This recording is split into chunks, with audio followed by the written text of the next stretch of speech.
Welcome back to the Real Estate News. April is National Pest Management Month. The weather is warming up. All kinds of critters are going to want to be squatting in your home.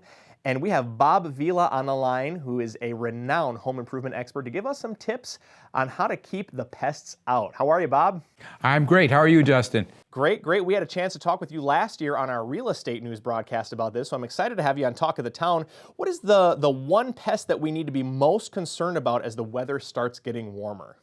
Yeah, no, it's, the pests are out in full force in the springtime, and April is National Pest Management Month. And termites are the biggest concern for homeowners from coast to coast. Termites cause over $5 billion worth of damage every year to American housing. $5 billion from termites. Something so small can create such a big damage. That's a lot of 2x4s, yeah. Yes, yeah. What other pests can be a problem inside the home during spring and summer? Well, the wood-boring insects that we're concerned about are, besides the termites, you also have the carpenter ants and the wood-boring bees. Termites are the big problem, but all of these insects have to be dealt with in two ways. I mean, preventively, by making sure that they can't get into the house in the first place. And then if they are in the house, you usually have to depend on a pest control professional because you have to have licensed people using products to control them. But getting back to preventing, and that's the important part of April and spring cleaning, etc., is to take a good hard look at the exterior of the house, whether it's 10 years old or 100 years old.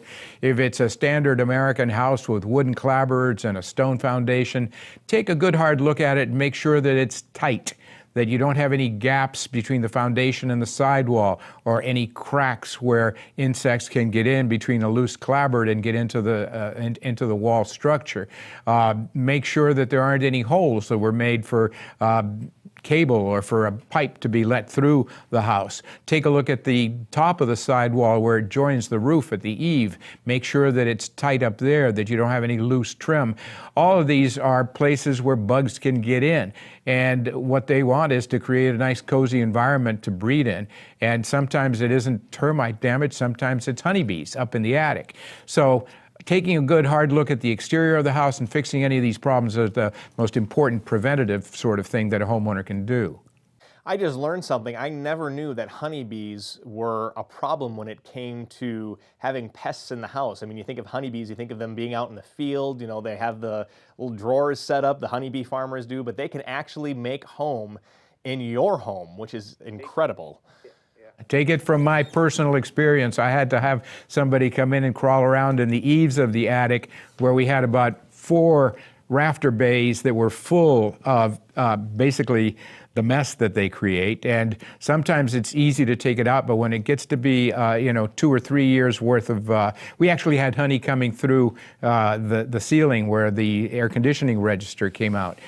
So yeah, they can be a problem. But again, they're a nuisance. You can't really eat the honey, but they don't destroy the wood in the house the way termites do. With termites, they might be working inside your stud walls for years and you're not aware of them. One thing that you can look for is what we call frass, and this is the excrement that they produce, the termite poop, if you will.